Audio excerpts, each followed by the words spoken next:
ఇప్పటికైనా స్పందించాలి, అరికట్టాలి,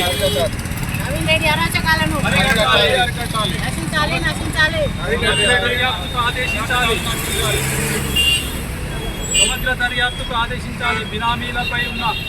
బినామీలు ఉన్నవారిపై ఎంక్వైరీ చేయాలి. ఆస్తులు ఎలా వచ్చాయి, బినామీలను పెట్టి ఎందుకు ఉంటుందో, అంతకు వాళ్ళ స్తోమత ఎక్కడిది, ఎన్ని అరాచకాలు, గ్రామంలో ఉన్న పరిస్థితి ఏంటి?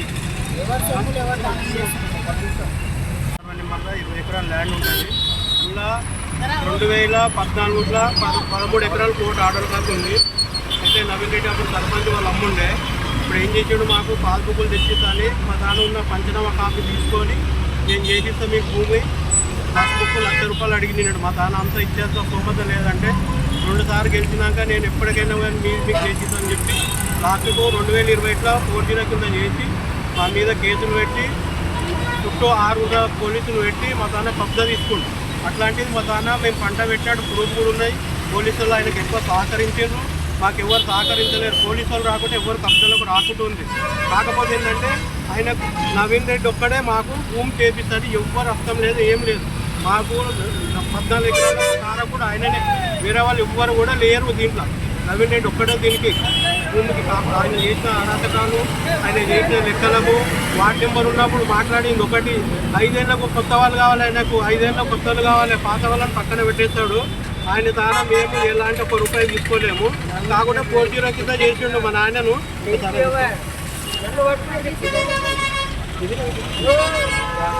ఇంకోటి అది కాపాడు వాళ్ళ కోర్టు ఆర్డర్ కాకున్నప్పుడు నువ్వు వాళ్ళ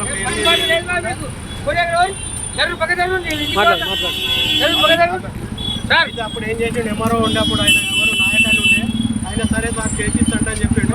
తర్వాత ఏం చేసిండు, లాస్ట్ 2019లో పోలీసులను పెట్టి కబ్జా తీసుకున్నాడు మా తానయ్య.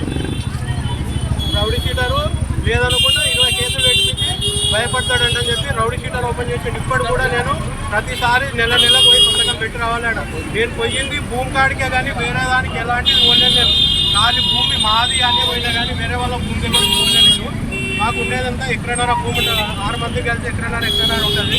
కాకుండా ఆయన చేసిన అనంతకాలు అట్లా చేసి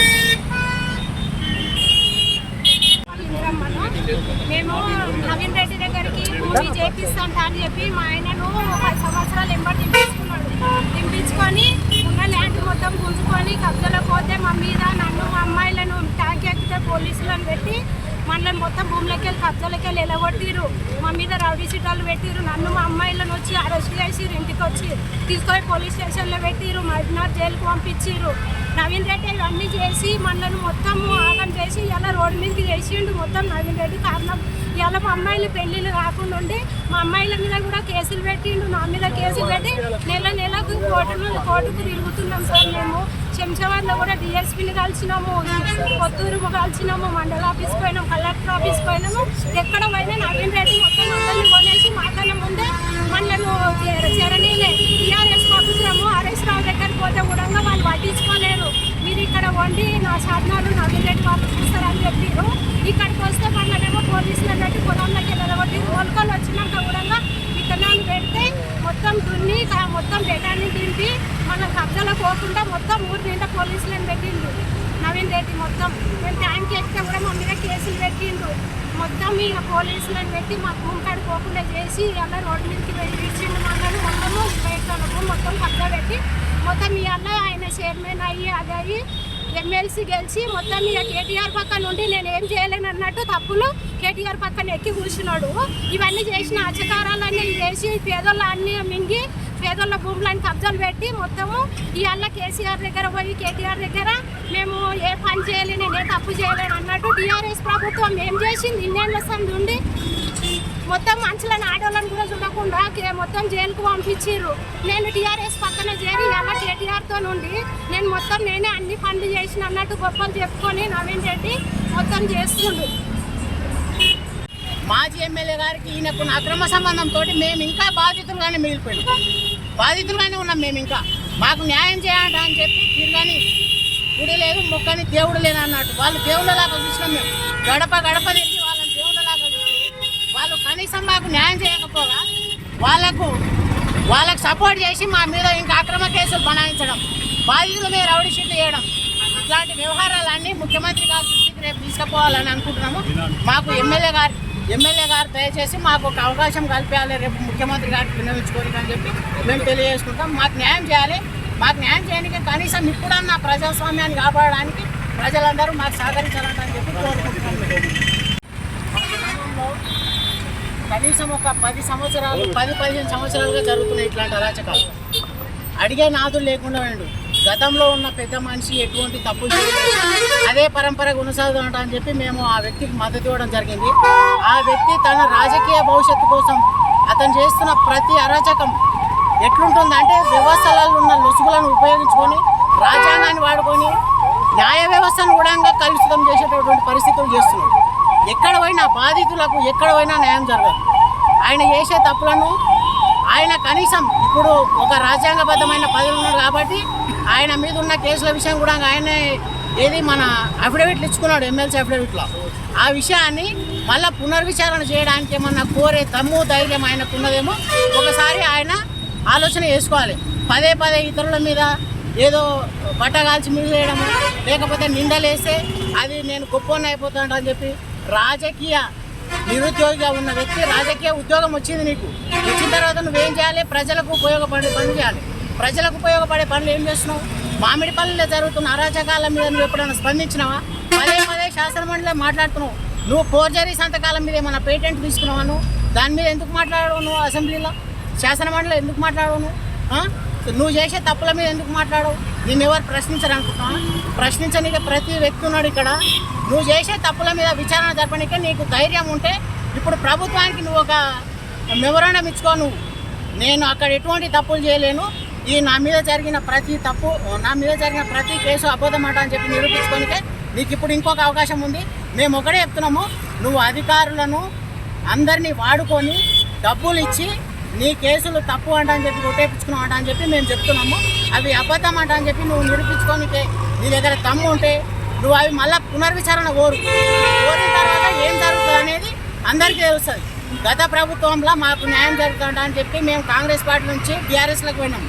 బీఆర్ఎస్లోకి పోయినాక మాకు ప్రభుత్వం అప్పుడు డిజాల్వ్ చేసి 6 నెలల ఎలక్షన్ పెట్టింది. హైదరాబాద్ నుంచి షాబాద్ నుంచి మాటపల్లికి రోడ్డు ఇవన్నీ వేస్తామని చెప్పి కొన్ని చెప్పడం జరిగింది. ఇవన్నీ కూడా ఫస్ట్ ఆయన వాగ్దానాలన్నీ నెరవేర్చిన తర్వాతనే మండలానికి 2 కోట్లు ఇస్తా 3 కోట్లు అని ప్రకటించాలి. ఎందుకంటే 2013లో వాళ్ళ అమ్మ సర్పంచ్లో ఒకటి ఇవన్నీ 18 హామీలు ఇవ్వడం జరిగింది. ఇందులో ఏ ఒక్కటి కూడా ఆయన అమలు పరచలేదు. ప్రతి ఊర్లో అవసరమైన చోట ఐమాస్ లేరు. ఇప్పటికి ఒక ఐమాస్ ఫస్ట్ మన నందిగా మండలి కూడా కొత్తగా ఏర్పాటు చేయడం జరిగింది. నందిగా మండలికి ఏమి ఇచ్చినాడు అసలు? ఫస్ట్ నందిగా మండలికి రూపాయి ఎక్కువ ఈరోజు కొత్త మండలం ఏర్పడితే మా అంటారు చూడండి, కన్నతల్లికి అన్నం పెట్టినాడు, తెచ్చుకున్న తల్లికి బంగారు చేసినట్టుగా ఇప్పుడు మన సొంత గ్రామానికి సొంత మండలానికి ఏం చేయకుండా ఇప్పుడు ఏదో కొత్త మండలం ఏర్పాటు చేస్తే నేను 2 కోట్లు ఇస్తాను, మా నుంచి మొత్తం డబ్బులన్నీ అక్రమంగా సంపాదించి మా బాధితులందరి దగ్గరికి అవన్నీ మా ఆస్తులు మాకు సంబంధించిన అమౌంట్ అంతా కూడా నేను ఏదో 2 కోట్లు ఇస్తాను, నేను రాజకీయానికి పబ్బం గడుచుకుంటా, ఇవన్నీ అనేది కరెక్ట్ కాదు. దీన్ని మేము అందరం ఖండిస్తున్నాం. ఫస్ట్ మా భూబాధితులందరూ కూడా న్యాయం చేయాలి. అదేవిధంగా ఈరోజు ముఖ్యంగా ఈ నిరసన కార్యక్రమం ఎందుకంటే రేపు రేవంత్ రెడ్డి గారు మొదలుద గ్రామాన్ని సందర్శిస్తారు కాబట్టి ఆ రోజు మన ప్రియతమ ఎమ్మెల్యే గారు మాకు అందరికీ కూడా అక్కడ రేవంత్ రెడ్డి గారికి కల్పించడానికి టైం ఇచ్చి మా బాధలన్నీ కూడా చెప్పుకోవడానికి అవకాశం కల్పించాలని మన ఎమ్మెల్యే గారిని కోరుకుంటున్నాను. దానికి మేము అందరం కూడా సీఎం గారిని కలిసి ఇలాంటి దుర్మార్గులను అంతం చేయాలి, ఇలాంటి మాకు అందరికీ న్యాయం చేయాలని రేవంత్ రెడ్డి గారిని కోరుకోవడానికి మాకు ఒక చిన్న అవకాశాన్ని కల్పించాలని ఎమ్మెల్యే గారిని కానీ ఉన్నటువంటి కాంగ్రెస్ నాయకులను కానీ అందరూ కూడా కోరుకుంటున్నాము. చిన్న విన్నపం ఏంటంటే మా అందరికీ ఒక్క అవకాశం మేము గత 2017 నుంచి నేను పోరాడుతున్నాను. నా భూమి నాకు గురించి పోరాడితే కూడా ఈ కోట్లని అవన్నీ తిప్పుకుంటూ తిరుగుతూ ఉన్నాం. ఈ ఒక్కసారి కనీసం ఒక సీఎం గారు మన దగ్గరలో వస్తున్నారు కాబట్టి ఒకసారి మాకు అవకాశం కల్పించి సీఎం గారికి మేము చెప్పుకునే అవకాశం కల్పించాలని కోరుకుంటున్నాము.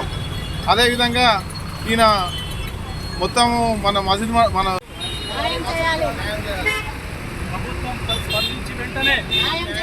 ప్రభుత్వం స్పందించి వెంటనే న్యాయం చేయాలి.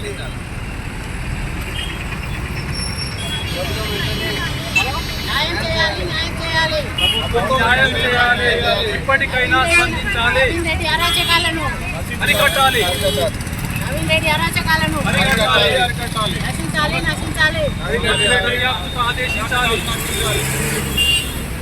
సమగ్ర దర్యాప్తుకు ఆదేశించాలి. బినామీలపై బినామీలు ఉన్నవారిపై ఎంక్వైరీ చేయాలి. ఆస్తులు ఎలా వచ్చాయి, బినామీలను పెట్టి ఎందుకు ఉంటుండ్రు, అంతకు వాళ్ళ స్తోమత ఎక్కడిది, ఎన్ని అరాచకాలు, గ్రామంలో ఉన్న పరిస్థితి ఏంటి. ఎవరు సొమ్ములు ఎవరు దానం చేస్తున్నారు.